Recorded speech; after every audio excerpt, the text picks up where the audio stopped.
There's something almost magical about the way Roth accounts are talked about in personal finance. If you spend any time reading blogs, watching videos, or listening to experts, you'll start to notice a pattern. Roth accounts are often positioned as the ultimate retirement tool, the gold standard. The account that solves everything, the one that gives you freedom, flexibility, and peace of mind. And to be fair, there's a lot to love. Tax-free growth, tax-free withdrawals, no required minimum distributions during your lifetime, the ability to pass money to heirs in a more efficient way. On paper, it almost feels too good to be true. But here's where I want to gently challenge that narrative. Just because something is excellent doesn't mean it's always the best choice. And that's where a lot of people get tripped up. Because retirement planning isn't about choosing the best account in isolation. It's about building a system, a thoughtful mix of different tools that work together over time. In reality, the most resilient retirement strategies usually involve a blend. Roth accounts for tax-free flexibility, traditional accounts for upfront tax savings, and yes, even taxable brokerage accounts for liquidity and control. That combination gives you options. And in retirement, options are everything. So instead of asking, should I always convert to a Roth? A better question is, when does a Roth conversion actually make sense? And when does it not? Today, we're going to focus on the second part of that question, because it's the part people don't talk about enough. Before we dive into strategy, let's ground this conversation in something simple: reality. According to data from the Federal Reserve, the median financial assets for households between ages 65 and 69 sit around $135,000. Now pause on that number for a moment, because in the world of online finance content, it's easy to feel like everyone is retiring with millions. But the data tells a very different story. Most households are working with far more modest balances, and when we look at income, things get even more interesting. You might see statistics showing that individuals in their mid-60s are earning $60,000 to $70,000 per year.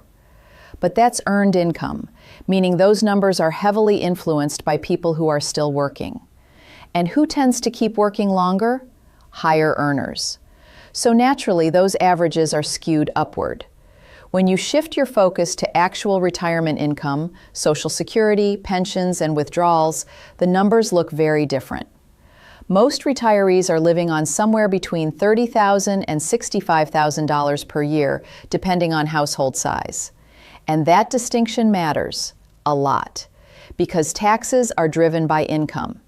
And if your retirement income is relatively modest, your tax burden may also be relatively modest. Which brings us to an uncomfortable but important truth.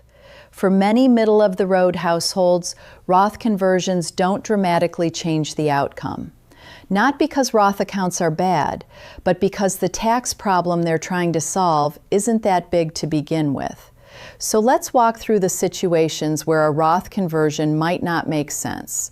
And the first one is the most important. When you're in a higher tax bracket today than you'll be later. At its core, a Roth conversion is a simple trade. You pay taxes now, so you don't have to pay them later.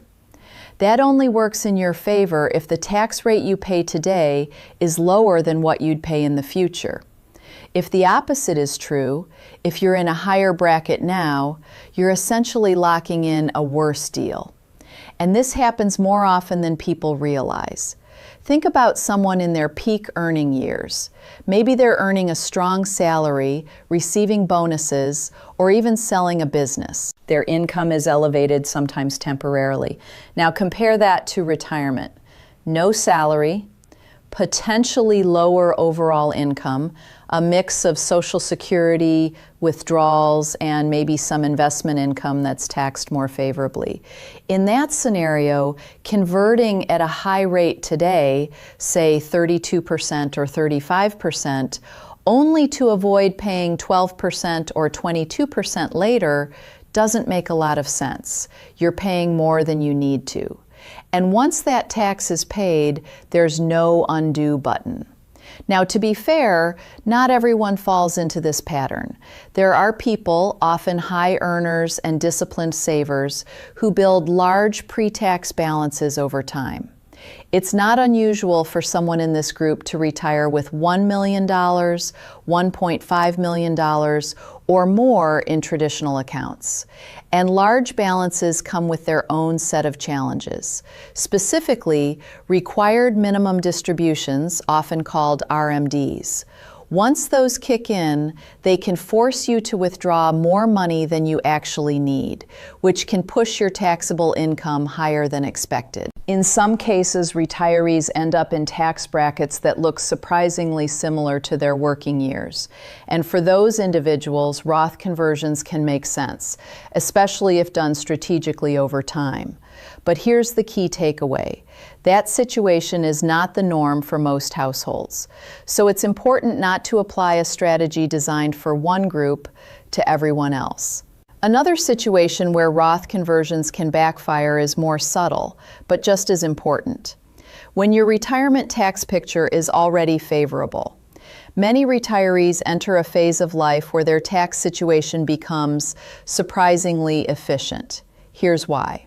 First, you have the standard deduction, and if you're over a certain age, that deduction increases. Second, you may no longer have earned income, which is typically taxed at higher rates.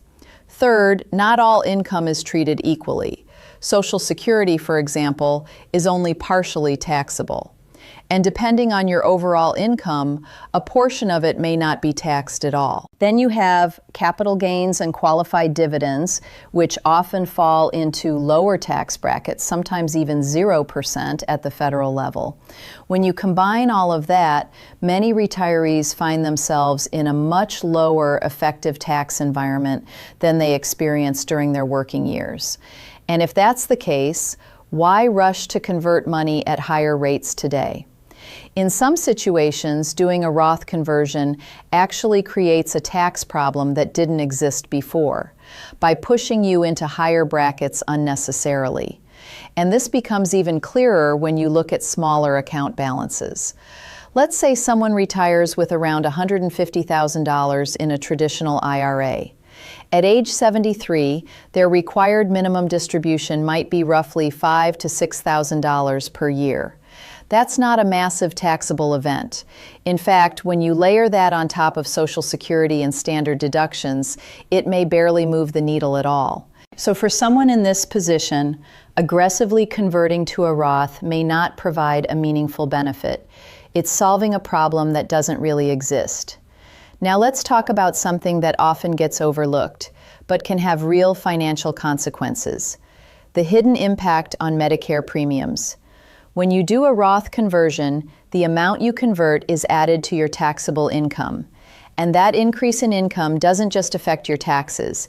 It can also affect your healthcare costs, specifically your Medicare premiums. There's a system called IRMAA, Income-Related Monthly Adjustment Amount.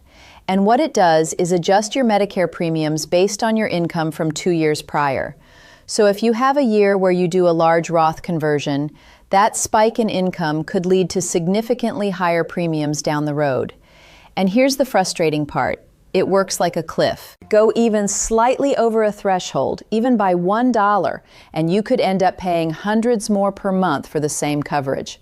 And those higher premiums stick around for an entire year. So if you're not careful, a well-intentioned Roth conversion could quietly increase your healthcare costs in a way you didn't expect. When you don't have outside cash to pay the taxes. This is one of those details that seems small until you really think it through.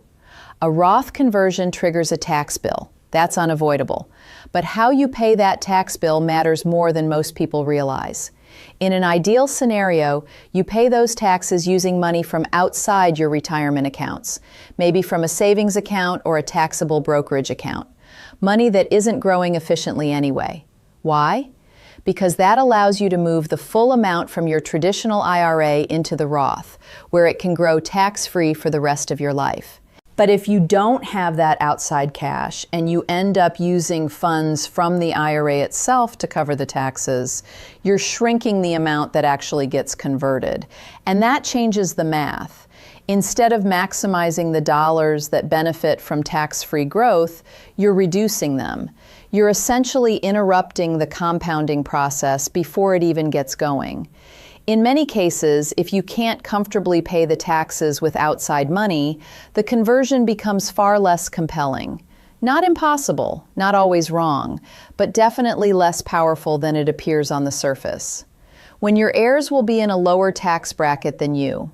This is where things start to shift from retirement planning into legacy planning. And it's important to separate the two. Because while it's natural to want to leave something behind, to children, to family, to causes you care about, your retirement still comes first. Always. That's the oxygen mask rule. Take care of your own financial security before trying to optimize for anyone else. Now, with that said, let's look at the tax angle. If you're considering a Roth conversion primarily because you want to leave behind tax-free money, you need to ask a simple question. What tax rate would my heirs pay if I didn't convert? If your children, or whoever will inherit the account, are likely to be in a lower tax bracket than you, converting at your higher rate today may not make sense. For example, you convert at 24% or 32%. Your heirs might withdraw at 12% or 22%. In that case, you've prepaid taxes at a higher rate than necessary, and that's not efficient. Now, there are situations where the opposite is true. If you're in a relatively low tax bracket during retirement and your children are in their peak earning years, it might actually make sense for you to do the conversion.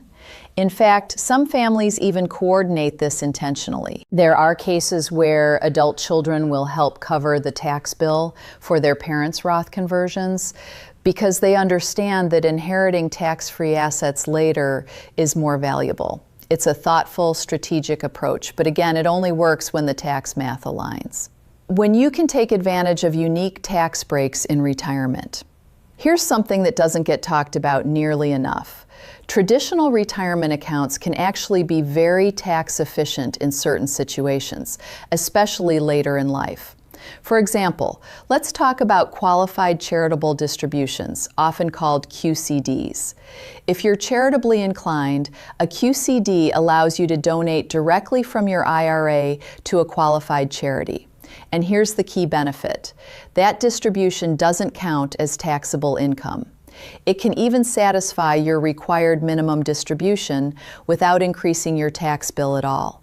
That's incredibly powerful. Now think about what happens if you convert all of your traditional IRA into a Roth too early.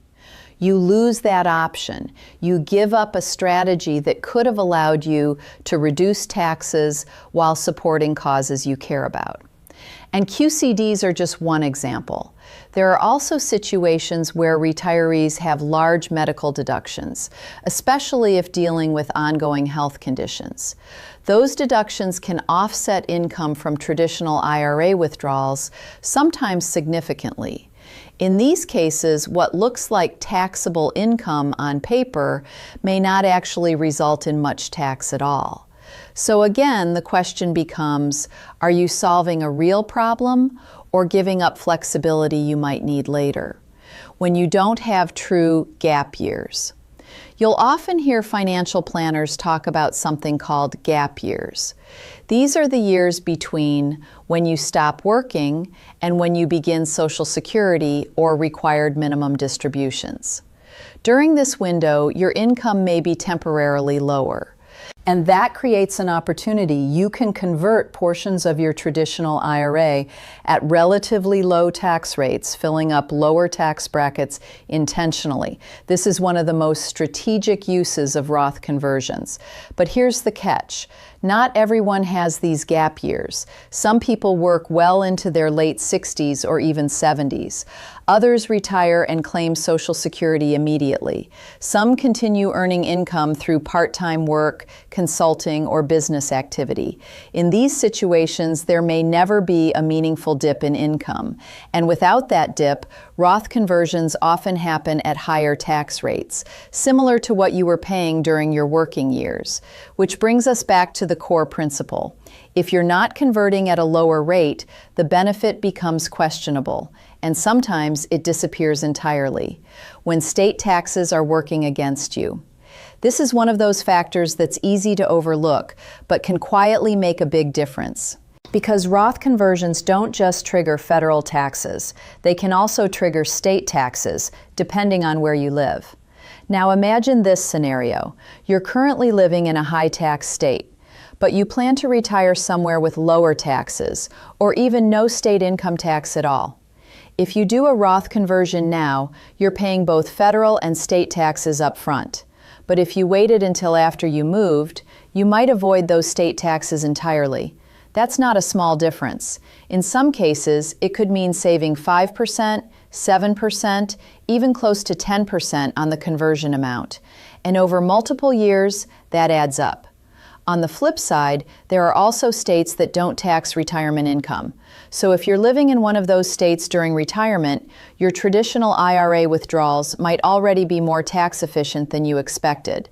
The point is, where you live now and where you plan to live later should absolutely be part of the decision. Bringing it all together. If there's one idea I want you to walk away with, it's this. A Roth account is not a universal solution. It's a powerful tool, but it's just one tool. And like any tool, its effectiveness depends on how and when you use it. The temptation in personal finance is to look for simple answers. Always do this, never do that. This account is better than that one. But real financial planning doesn't work that way. It's layered, it's personal, it evolves over time. And the most thoughtful strategies usually involve balance, not extremes. So instead of asking whether Roth conversions are good or bad, ask better questions. What is my tax rate today, and what might it be later? Do I actually have a tax problem to solve? Am I preserving flexibility or giving it up? How does this fit into my broader retirement plan? Because at the end of the day, retirement isn't just about minimizing taxes. It's about creating a life where you have clarity, confidence, and control over your financial decisions. And sometimes that means not doing the thing everyone says is best. If you found this helpful, take a moment to reflect on your own situation. Because the right answer isn't out there somewhere in a headline or a comment section. It's in the details of your own numbers, your own goals, and your own life. And that's where real planning begins.